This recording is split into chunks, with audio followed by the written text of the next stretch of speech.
भारत माता की, भारत माता की जय श्री राम, जय श्री राम।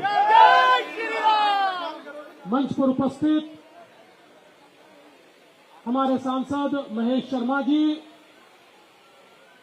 हमारे उम्मीदवार और आप सभी के आशीर्वाद से जो 25 तारीख को सीधे संसद भवन पहुंचेंगे, ऐसे हर्ष मल्होत्रा जी, डॉक्टर अनिल गोयल जी, मीनाक्षी शर्मा जी, अनिल अरोड़ा जी, भारत गौड़ जी, पवन शर्मा जी, पवन वर्मा जी, दीपक सुरमा जी, अजय शर्मा जी, देवेश कुमार शर्मा जी, मंच पर उपस्थित सभी महानुभाव और यहां पर उपस्थित सभी बहनों और भाइयों, 25 तारीख को दिल्ली में लोकसभा का चुनाव होने वाला है और मैं महाराष्ट्र से यहां आया हूं, 5 चरण का चुनाव पूर्ण करके आया हूं और आपको बताने के लिए आया हूं 5 चरणों में जहां जहां देश में चुनाव हुआ, लोगों ने केवल मोदी जी को वोट दिया, बीजेपी को वोट दिया और एनडीए को वोट दिया। 5 चरणों में भारतीय जनता पार्टी और एनडीए बहुमत बना चुकी है और अब दिल्ली वाले जो देंगे वो बहुमत के ऊपर का आशीर्वाद भारतीय जनता पार्टी को मिलने वाला है। जैसे हर्ष भाई साहब बता रहे थे, इस चुनाव में अब ऐसी परिस्थिति है जैसे महाभारत के युद्ध में परिस्थिति हमने देखी थी। एक और पांडवों की सेना है, दूसरी ओर कौरवों की सेना है। पांडवों के सेना के साथ भी कई राजे हैं, कई सैनिक हैं। एक प्रकार से एनडीए के सारे पार्टनर ये पांडवों की सेना के साथ है और दूसरी ओर कौरवों की सेना है, उनके साथ भी कई लोग हैं। पांडवों की सेना का नेतृत्व मोदी जी कर रहे हैं और कौरवों की सेना का नेतृत्व कौन कर रहा है? केजरीवाल। नहीं जी, राहुल गांधी। देखिए, वह हर आदमी कहता है मैं नेतृत्व कर रहा हूं। राहुल गांधी कहते हैं मैं नेता हूं, केजरीवाल कहते हैं मैं नेता हूं, ममता दीदी कहती है मैं नेता हूं, लालू जी का बेटा कहता मैं नेता हूं, मुलायम सिंह का बेटा कहता मैं नेता हूं, स्टालिन कहता मैं नेता हूं, हमारे शरद पवार जी कहते मैं नेता हूं, उद्धव ठाकरे कहते मैं नेता हूं। वहां तो न नेता है, न नीति है, न नियत है। दोस्तों, हमने उनको सवाल पूछा, अरे हमारा तो तय है, हमारी सरकार आएगी, हमारे प्रधानमंत्री मोदी जी बनेंगे, आप बताओ आपका प्रधानमंत्री का उम्मीदवार कौन है? वो बता नहीं सकते। उनके एक नेता ने कह दिया हम 5 साल में 5 प्रधानमंत्री बनाएंगे। मैंने कहा बहुत अच्छी बात है, 5 साल में 5 बनाइए, पहले ये तो बताइए पहला कैसे चुनेंगे? फिर मेरे ध्यान में आया ये लोग क्या करने वाले, अगर गलती से, इनको तो मिलने वाला है नहीं, पर समझ लीजिए गलती से अगर इनको कहा कि अपना प्रधानमंत्री का उम्मीदवार चुनो, एक कुर्सी बीच में रखेंगे। हम सबने बचपन में संगीत कुर्सी खेली होंगी, म्यूजिकल चेयर, ऐसे ये सारे नेता उस कुर्सी के इर्द गिर्द घूमेंगे और जैसे ही संगीत बंद होगा, जो पहला बैठा वो पहला प्रधानमंत्री, जो दूसरा बैठा वो दूसरा प्रधानमंत्री, ऐसे ये 5 साल के 5 प्रधानमंत्री गिनेंगे। लेकिन इनको बता दीजिए, अरे प्रधानमंत्री पद तो छोड़ दीजिए, विपक्ष के नेता बनने लायक भी सांसद आपको देश की जनता नहीं दे रही है। इस देश में केवल लोग मोदी जी के साथ में है, क्योंकि मोदी जी ने 10 वर्षों में जो भारत में परिवर्तन किया, भारत में मोदी जी ने चमत्कार किया, दुनिया के अर्थशास्त्री ये सारे लगातार चर्चा करते हैं, ये मोदी मैजिक क्या है, ये मोदी का जादू क्या है कि 10 साल में 25 करोड़ लोग गरीबी रेखा के बाहर मोदी जी ने निकाले। अरे राहुल गांधी, उनके पिताजी, उनकी दादी, उनके परदादा सारे लोग कहते थे हम गरीबी हटाएंगे, लेकिन गरीबी हटी नहीं। नरेंद्र मोदी जी ने दिखा दिया गरीबी हटाना क्या होता है। 25 करोड़ लोगों को गरीबी के बाहर लाने का काम मोदी जी ने किया। 20 करोड़ लोग जो झुग्गी में रहते थे आज अपने मकान में रहते हैं। 50 करोड़ लोग उनके घर गैस पहुंचाए, 55 करोड़ लोगों के घर शौचालय पहुंचाए, 60 करोड़ लोग जिनके यहाँ पर महिलाएं सार्वजनिक नल पर कुएं पर पानी भरने जाती थी, आज उनके घर में पीने के पानी का नल पहुंच गया। और 80 करोड़ लोग ऐसे हैं जिनको 2 वक्त की रोटी, जिनका राशन मोदी जी मुफ्त में देते हैं। मोदी जी ने इस देश के जन जन तक अपनी योजनाओं को पहुंचाया है। हम देख सकते हैं मोदी जी ने 64 करोड़ लोगों को मुद्रा का लोन दिया। 10 लाख तक का लोन बिना किसी गारंटर के, बिना किसी मॉर्गेज के 64 करोड़ लोगों को मिला। और इसमें 50% से ज्यादा हमारी महिलाएं, हमारी बहनें हैं जिनको अपने पांव पर खड़ा करने का काम मोदी जी ने किया है। हम देख सकते हैं मोदी जी ने हमारे देश में सेल्फ हेल्प ग्रुप के माध्यम से 80 लाख सेल्फ हेल्प ग्रुप तैयार किए और उसके माध्यम से 8 लाख करोड़ रुपया उनको दिया। 10 करोड़ महिलाओं को अपने पांव पर खड़ा करने का काम मोदी जी ने किया। आज वो महिलाएं अपने पांव पर खड़ी है और उनमें से 3 करोड़ महिलाएं जिनके पास कुछ नहीं था, वो 3 करोड़ महिलाएं आज लखपति दीदी बन रही है। ये मोदी जी का इस देश में किया हुआ कमाल है।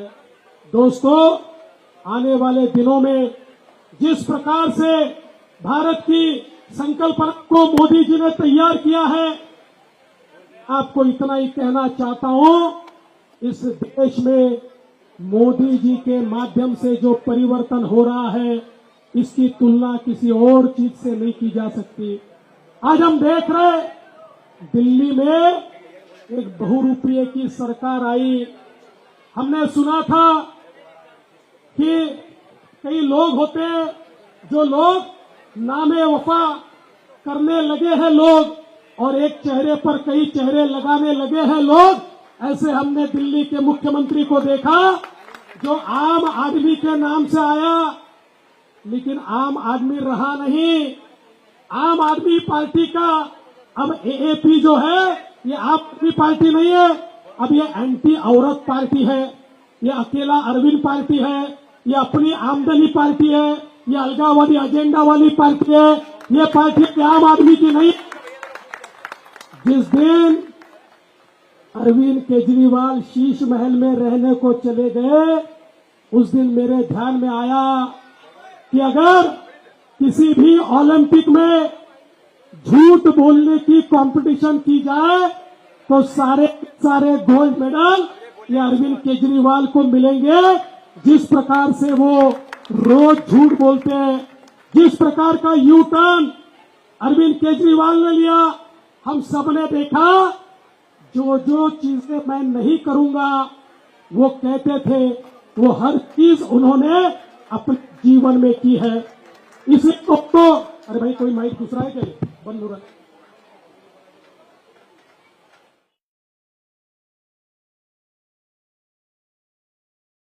मेरी आवाज बंद कर सके ऐसा माइक बना नहीं है। लेकिन दोस्तों, ये आप ध्यान में रखिए, आज जिस प्रकार के घोटाले आम आदमी पार्टी ने किए, दिल्ली के जल बोर्ड का घोटाला, शराब का घोटाला, क्लासरूम का घोटाला, नकली दवाओं का घोटाला, एक्सरे का घोटाला, पैनिक बटन का घोटाला, बस खरीद में घोटाला, ये तो घोटालों की पार्टी बन गई है। और समझ लीजिए, ये जो अरविंद केजरीवाल जी बेल पर बाहर आए हैं, कोर्ट ने क्या कहा? उन्होंने जमानत मांगी तो कोर्ट ने कहा इनके खिलाफ प्राइमा फेसी केस है, इनको जमानत नहीं दी जा सकती। और कोर्ट ने कहा एक स्पेशल केस के रूप में केवल हम इनको जमानत दे रहे हैं ताकि ये चुनाव में प्रचार कर पाए। और ये बाहर आकर मानो कोई स्वतंत्रता संग्राम सेनानी हो, इस प्रकार से इनका स्वागत किया जा रहा है। दोस्तों समझ लेना, मैं कहता हूं इसलिए नहीं, कोर्ट कहता ये अपराधी है, इसकी जगह जेल है, 2 तारीख को वापिस जेल में जाने वाला है।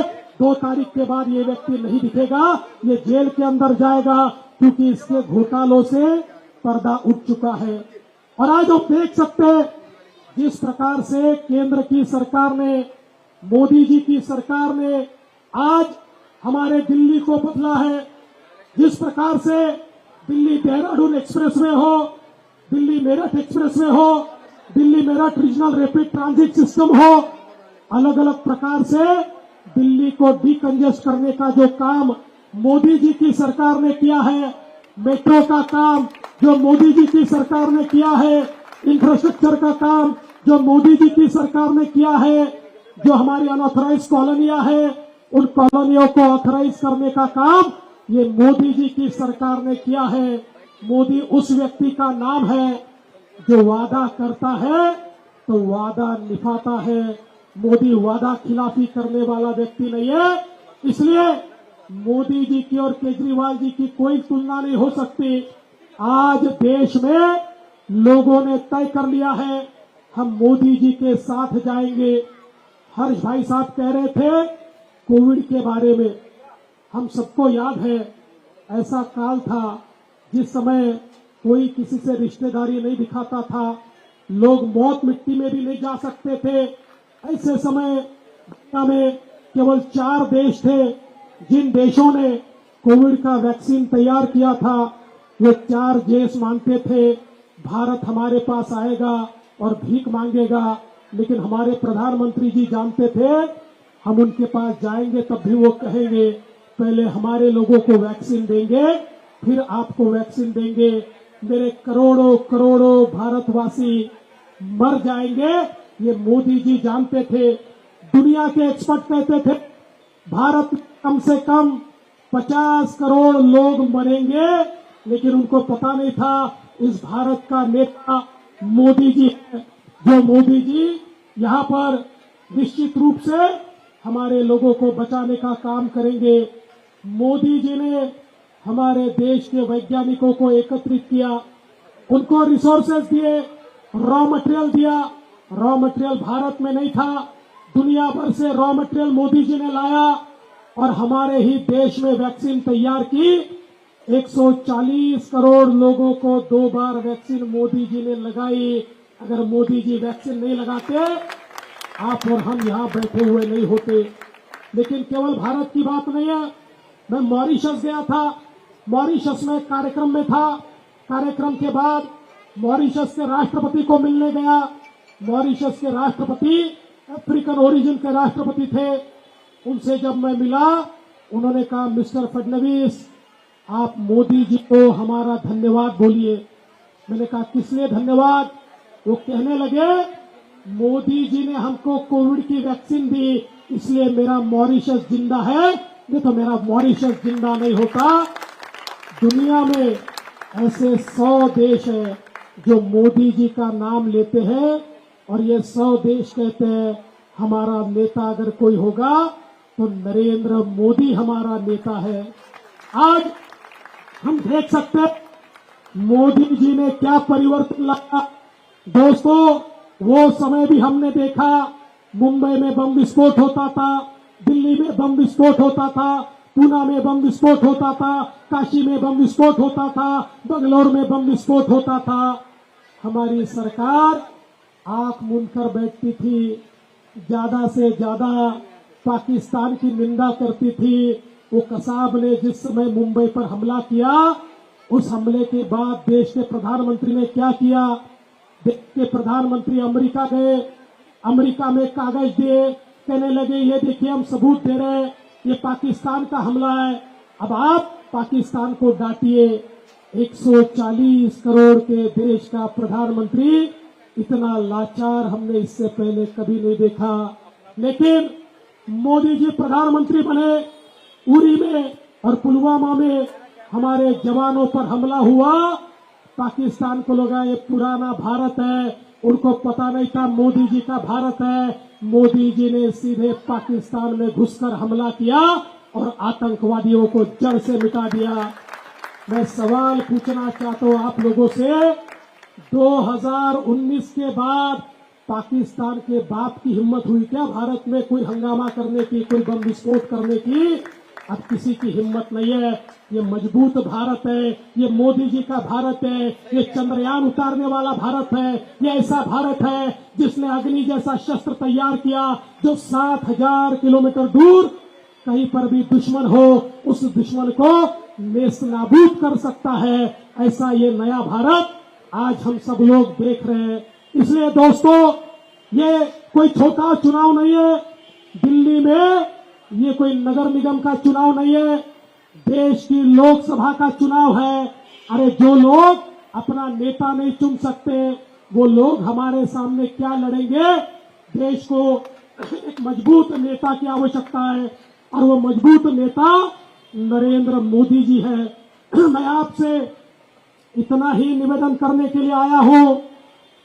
आज इस चुनाव में जिस समय हर्ष मल्होत्रा जी के कमल का बटन हम दबाएंगे, वोट तो हर्ष मल्होत्रा जी को मिलेगा, लेकिन आशीर्वाद मोदी जी को मिलेगा, मोदी जी को मिलेगा। और किसी और का बटन दब गया तो समझ लीजिए इस देश को कौन मिलेगा, मैं आपको बताना नहीं चाहता, आप सब लोग जानते हैं। इसलिए इस देश को फिर एक बार मोदी जी के हाथों में देने के लिए, एक मजबूत भारत बनाने के लिए इस चुनाव में 25 तारीख को सब लोग वोट करने जाइए और हमारे हर्ष भाई को इतने वोटों से चुनकर दीजिए कि आने वाले दिनों में दिल्ली वाले कहे दिल्ली में सबसे ज्यादा वोटों से अगर कोई चुनकर आया तो हर्ष मल्होत्रा जी चुनकर आए हैं। ये जिम्मेदारी आप सभी को देता हूं और अपने शब्दों को विराम देता हूं। जय हिंद, जय भारत।